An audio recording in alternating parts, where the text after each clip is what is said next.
As surfers, we're drawn to the feeling we get from sliding across walls of water that break swiftly down points or above reefs and sandbars.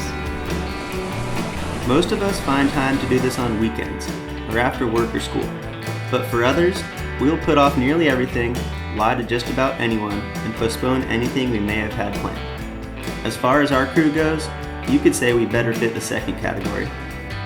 With modern-day swell forecasting and an always increasing number of airports near world-class surfing destinations, it's getting more and more popular for surfers to fly into a place for 3 days during a swell and still be home to sleep in their own bed later that week. This is not what we set out to do. Early in April, we found ourselves ditching our responsibilities and heading south. With hundreds of miles behind us and thousands of miles ahead, we crossed an imaginary line that marked the beginning of our adventure.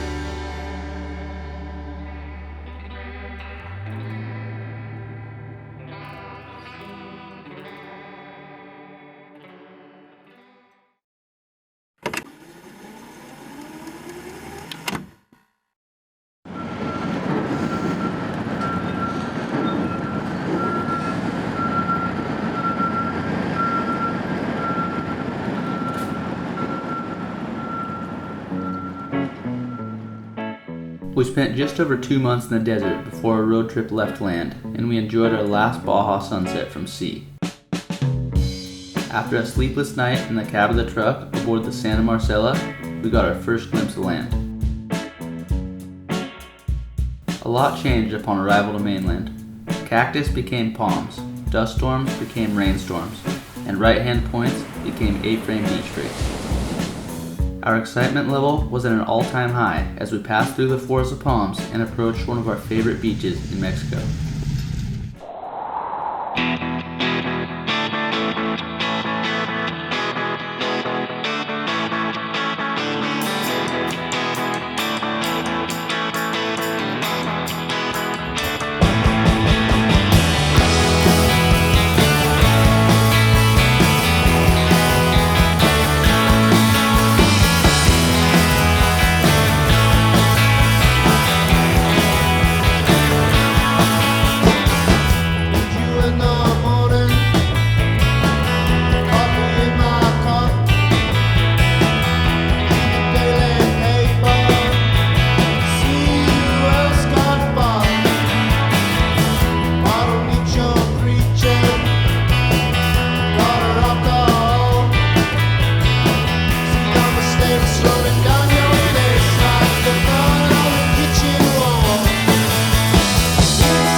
Our friend Alan grew up on this beach. Although he's only 16 years old, he already surfs the waves in front of his house as good as anyone.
It was only day 9 of our journey that we found ourselves in the middle of nowhere.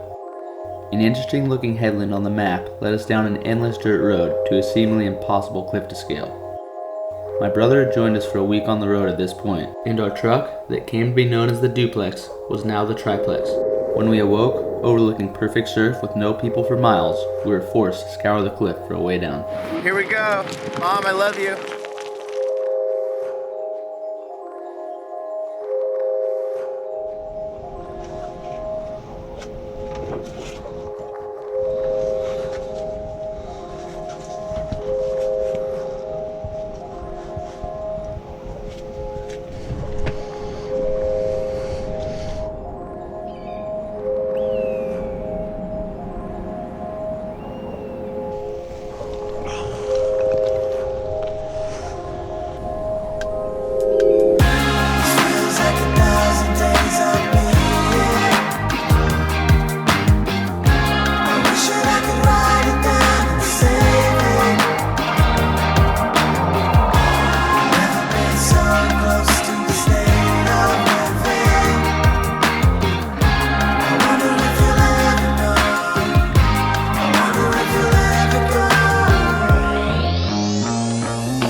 Rumors of cartel violence and theft circulated around the next stretch of our journey.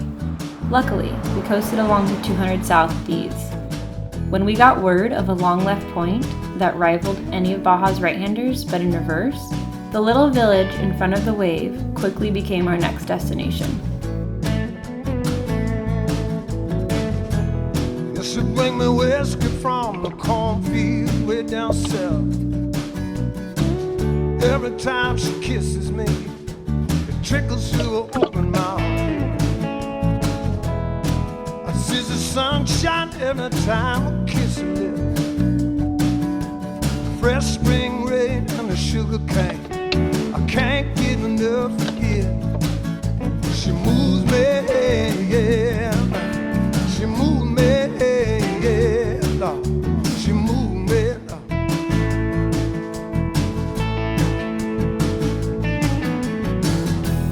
gathers up the herbs and buds from the forest way up north. She lights them up like incense and she rocks me back and forth.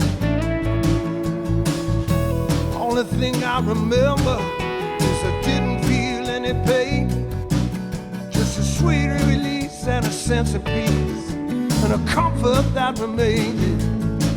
She moved me, yeah. She moved me, yeah. She moved me.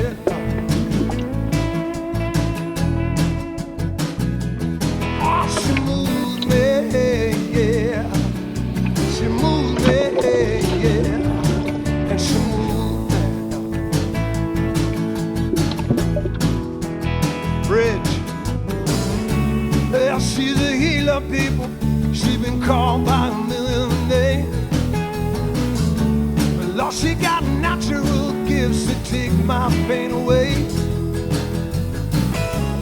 Oh, she gives her arms along when there ain't no words to say. Gee, and when you hear her sing, you fall on your knees and pray, yeah.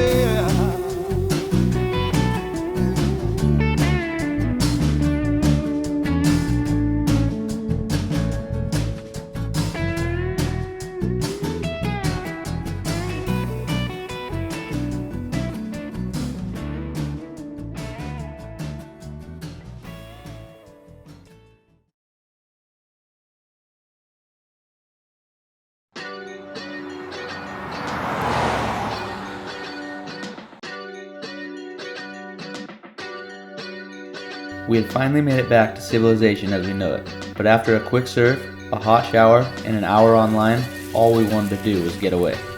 We picked up our local buddy Martine and continued on the long road south. Eventually, hotels and resorts gave way to desert and we approached the tip of the peninsula.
After reaching our final destination, we headed back north to the epicenter of Mexican surfing. Our journey wouldn't have been complete without a stop here.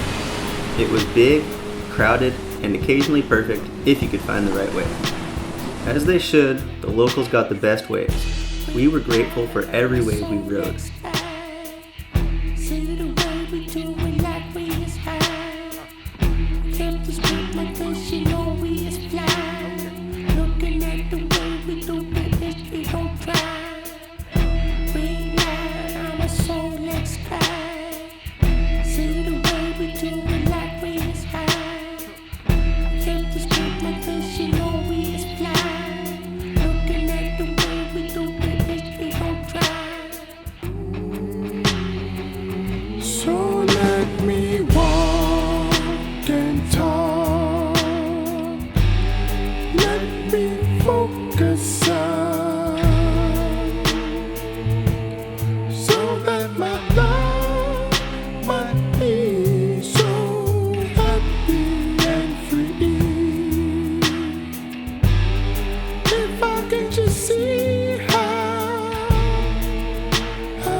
The landscape continued to dry up as we drove deeper and deeper into the desert. Just about the time we couldn't imagine any moisture, we ended up right in the middle of it.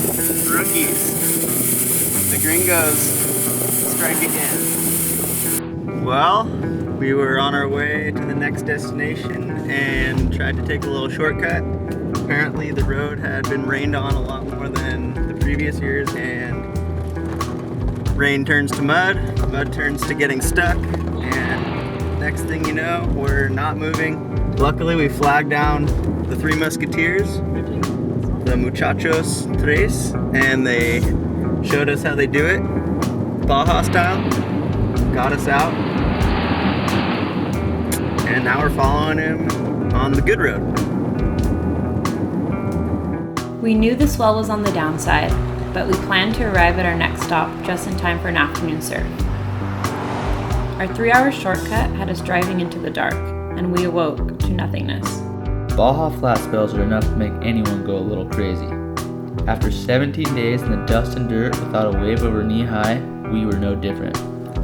We tried out every fun board in our quiver before resorting to riding our camping gear. Finally, the swell began to fill in. It wasn't big, but it sure was perfect. The following days were filled with riding all types of surf crafts on the perfect canvas.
We enjoyed our time having the point to ourselves, but it wasn't to last forever. The crowds rolled in alongside the big swell, and among the madness was my brother.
Alright, welcome to the Sixpoint Pro. Looks like we got some waves today. We're just waiting for the competitors to arrive. Oh, and here they are. The boys have arrived. Looks like we have some competition. Ready to get this underway.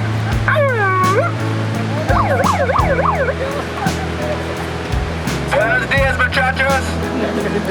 Muchas gracias por compartir sus olas con nosotros. The prize today for the winner gets a new stick. Round 1, Heat 1. Inicia ahora. And it's on. The action has started. The flag has been waved. He's got a turn. Nice turn off the top. That'll be more what he's looking for. Combo it off the top. Very smooth surfer. Oh, here we go on the right. Action's heating up. Combos it with a layback. In the final 20 minutes and top 2 waves. Necesito 2 olas en el final. Let's get it on. Let's cheer for our finalists. These boys are ripping all day. Future prospects, maybe the first CT surfers moving on to the championship tour. He's getting a lot of maneuvers on this one, but Diego is out the back. Here we go. Nice, buddy. And Diego with a huge tail, bro. Nice work, Melvin. And Diego. Got a new stick. Or perhaps on a seaside, maybe what I could do for you.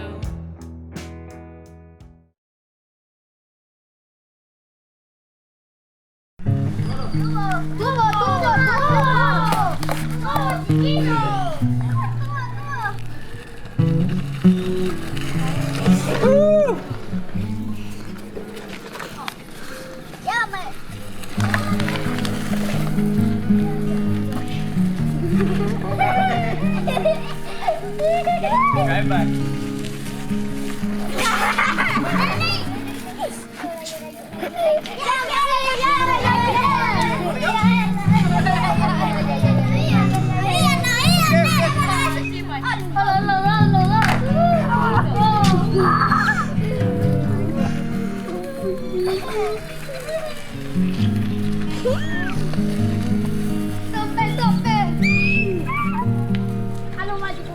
As soon as the village kids got sick of riding Austin's one wheel, let me rephrase that. As soon as Austin got sick of the village kids riding his one wheel, we continued towards our destination. The natural beauty this country has to offer is truly amazing. so much that it hurts when you see something quite the opposite. As traveling surfers, we see the impacts of plastic pollution firsthand. Aside from scoring every worthwhile wave in Mexico, we had another goal in mind: to use as little single-use plastics as possible along the way. This meant no plastic water bottles, no plastic grocery bags, and no plastic silverware. The beauty of this next stretch really helped us keep at our goal.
It was a bittersweet moment with exactly 3 weeks left on our visas and 3 of the biggest swells of the season just behind us. The surf forecast was looking average, and the plan was to catch a few waves on the way north before crossing the border into Texas and finishing our trip at the artificial wave park in Waco.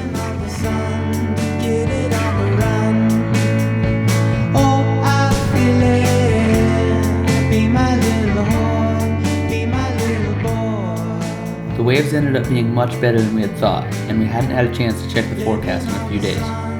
Just as our luck had been thus far, it happened to strike one last time. 2 tropical storms had developed just outside of us, and we raced the weather north rather than hitting the wave pool in Texas. Bring it on! Let's go!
forecasted to make landfall, and everyone seemed to be clearing out. We figured we'd have one more day of perfect surf before that happened. Turns out, we were wrong. Jeez! This is the gnarliest storm of the century. I don't know exactly what to do, but I don't think there's much we can do except for sit here and take it. Hopefully the storm will pass, but it does not seem to be passing.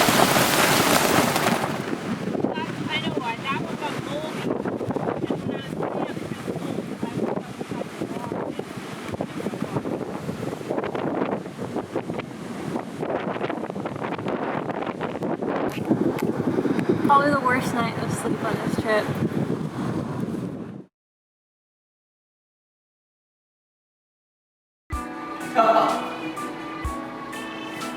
After a 19-day straight run of waves in July, the tropics were beginning to take a toll on both us and our equipment. The ocean had finally gone quiet. For the first time on our journey, we headed to higher ground to check out a few things the coastline didn't have to offer. We sat at the base of an active volcano and hiked to a waterfall nested in between the mountains. But what really caught our attention was the massive swell that began to appear on the forecast. We raced back to the coast nervously as the new swell began to fill in and got our first glimpse of the ocean the next morning. Is this the spot? Yeah. About to take nervous poop number 2. I only took one this morning. Do you normally take 2? When I'm nervous.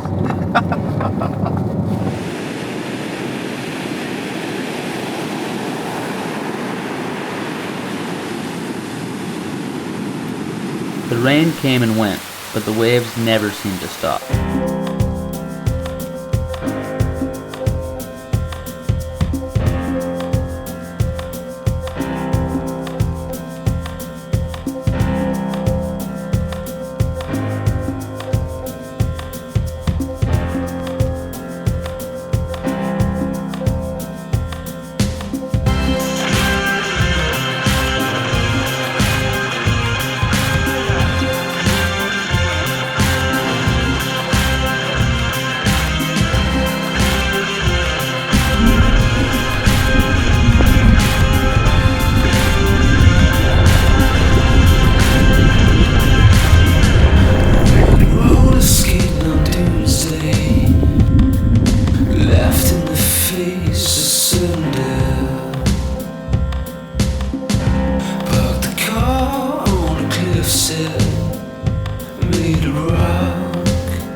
Boys, update. It is going off. Boothbin just got crazy sitters. It's about my turn. Let's do this.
Crack open another bottle.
Gotta make it fit.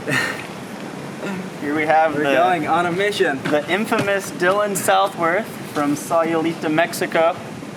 Get in there. He's coming for one day of the trip and he has 3 boards, one with glass-ons. All of us A little bath. have 2 boards for 5 days. We've got a coffin board bag. What else you got up there? Yeah, everything. Everything but the kitchen sink. I bet you have a kitchen sink in there. Oh man, he's got his whole wardrobe in there. Dude. Everything in there, that's just like... We already have 5 people in the truck. Now we're gonna put Mr. 6'2" as well.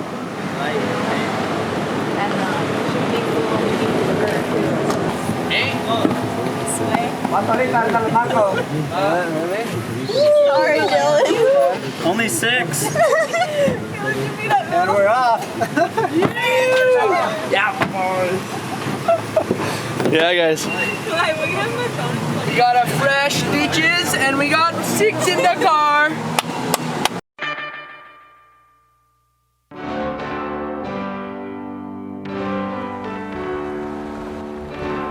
Dirt roads, right points, and cactus had us feeling a bit like we were back in Baja, but our trip rolled over to 5,400 miles on the odometer and exactly 4 months on the road.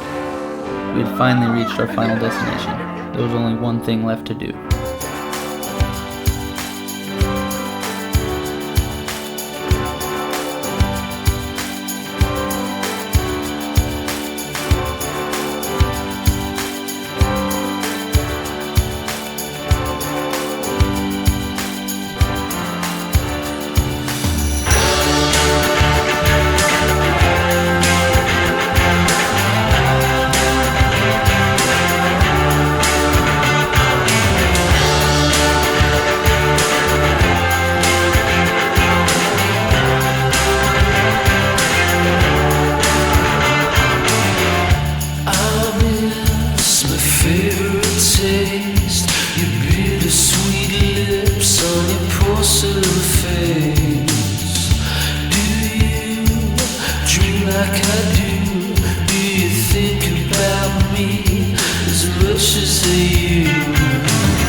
Safe from home.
Daddy! Hey, what are you doing?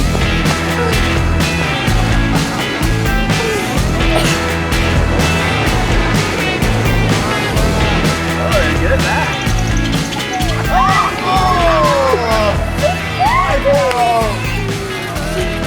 Put your feet on, not your knees. Along the trip, we had a goal to use as little single-use plastics as possible. We were able to do 6 months without a single plastic water bottle. We did this by filtering our own water and refilling large water jugs. We also didn't use a single plastic grocery bag. Even though we tried our best, there were some items that we couldn't avoid.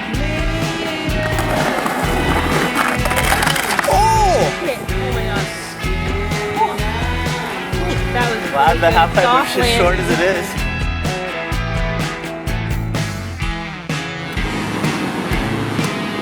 That's an interesting technique there. Never seen that one.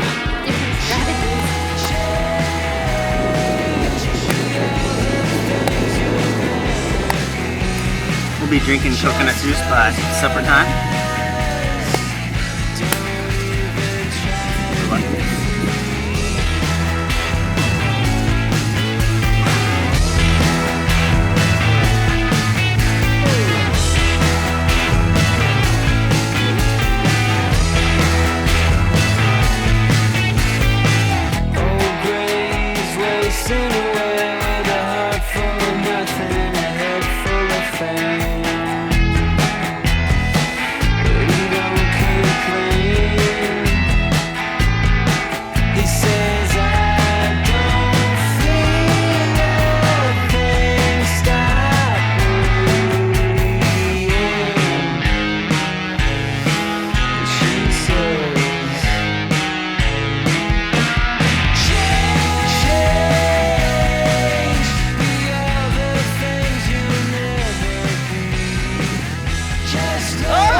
We're lost and hungry. We can't turn around. So I'm sorry to this little cactus, but we gotta sacrifice him so we can get out of here.